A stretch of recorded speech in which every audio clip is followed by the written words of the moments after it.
Okay, I've been a fan of Hideki Naganuma for a while. It makes me feel bad since I was never really too deep in Jet Set Radio. I never fully got to experience it. But I didn't let that stop me from hearing those absolute jams. Naganuma has one of the most unique sounds you'd hear in games, especially with the use of sampling and having a jazzy hip-hop upbeat vibe to him.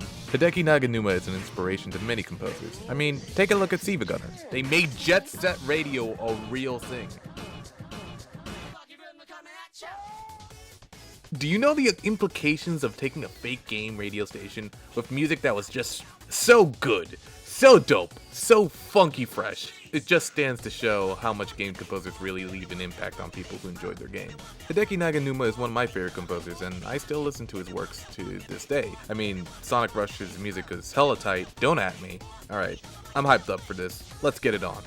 Hideki Naganuma was born on May 16, 1972 in Hokkaido, Japan. Naganuma got his start with music when he was 5. Naganuma was influenced by seeing his older sister play, which was a turning point of which he probably heard him playing and was like, "Hey, that's pretty good. You should keep learning." With that, he started to sharpen his skills.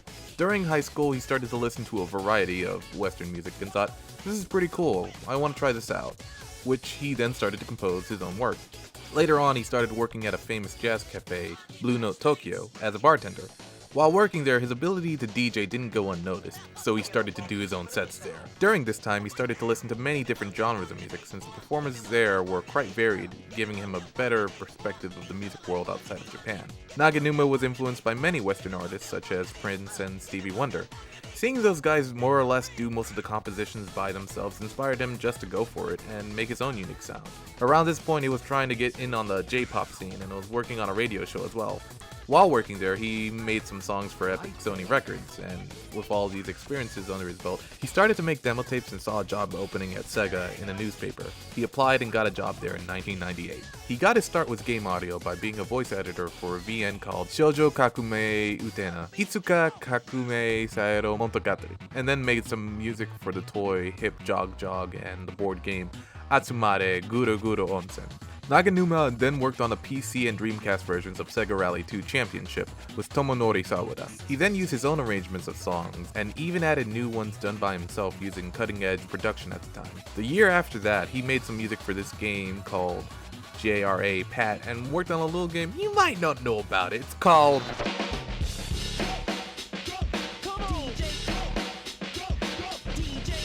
Hey out there, this is Tokyo's very own #1 pirate power station, Jet Set Radio! This game left such an impact on people who played it. It's remembered fondly to this day. Naganuma's unique sound was something that was rarely heard in games at the time. The whole soundtrack was a collaboration of a variety of artists, which ranged from hip-hop to techno, but mostly focusing on Big Beat, which uses samples from other recordings, be it from film or other media. And it emphasizes the use of breaks, which gives it that extra oomph.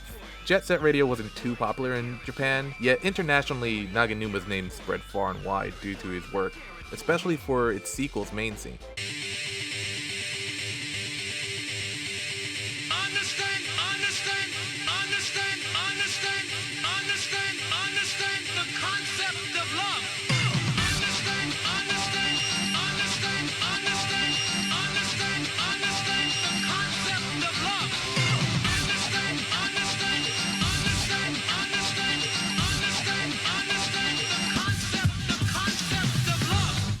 The concept of love. It is quite hard to understand, but I feel Naganuma does a good job of telling us through this song. Plus, did you know that this song was sampled by the Black Panther Party? Cause like, yo, that's pretty neat. Sampling was a big part of the music, and seeing it used like that just blows my mind. And this song is still mentioned on his Twitter to this day. And don't worry about his Twitter, we'll talk about that. After working on Jet Set Radio Future, Naganuma worked on other games for other companies under the name Skankfunk. Here's some notable projects: Sonic Rush,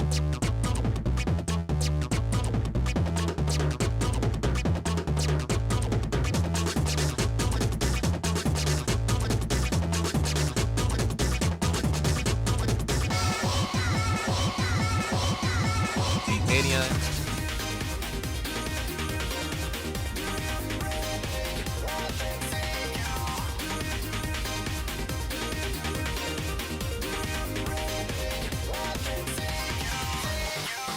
The dude's even made stuff for Persona.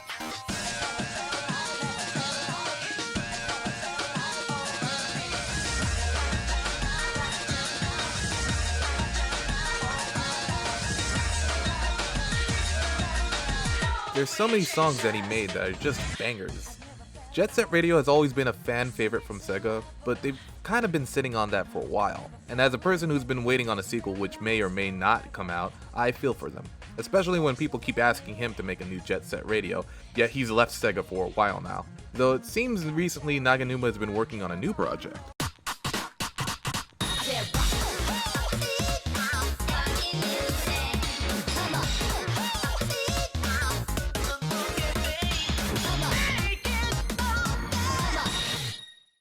Bomb Rush Cyberpunk is probably Jet Set Radio's Sonic Mania, and with the resurgence in its popularity, I hope a lot more people and fans of the series get to check it out.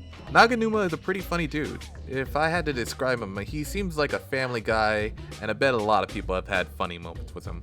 But memeing aside, his Twitter feed is filled with so much English speakers than Japanese, and he's quite active with them. I think it's because he's so interactive with his fan base that they want to give back to him. Which is why I think when Siva Gunner did their King for Another Day tournament, the amount of work and memes that they did for Professor K's songs, it's no wonder why he won in hindsight. And if you don't know what Siva Gunner is, it's a group of individuals who make arrangements and remixes of music from game and media. In a sense, they carry on his will of making their own works with breakbeat and adding different genres to them. It's pretty based. But that's just a side effect of making one of the most banging game soundtracks ever.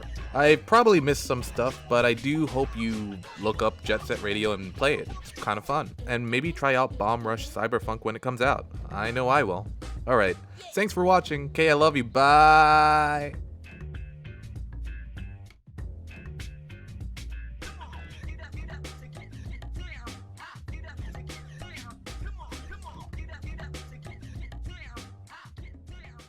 Hey, Lois,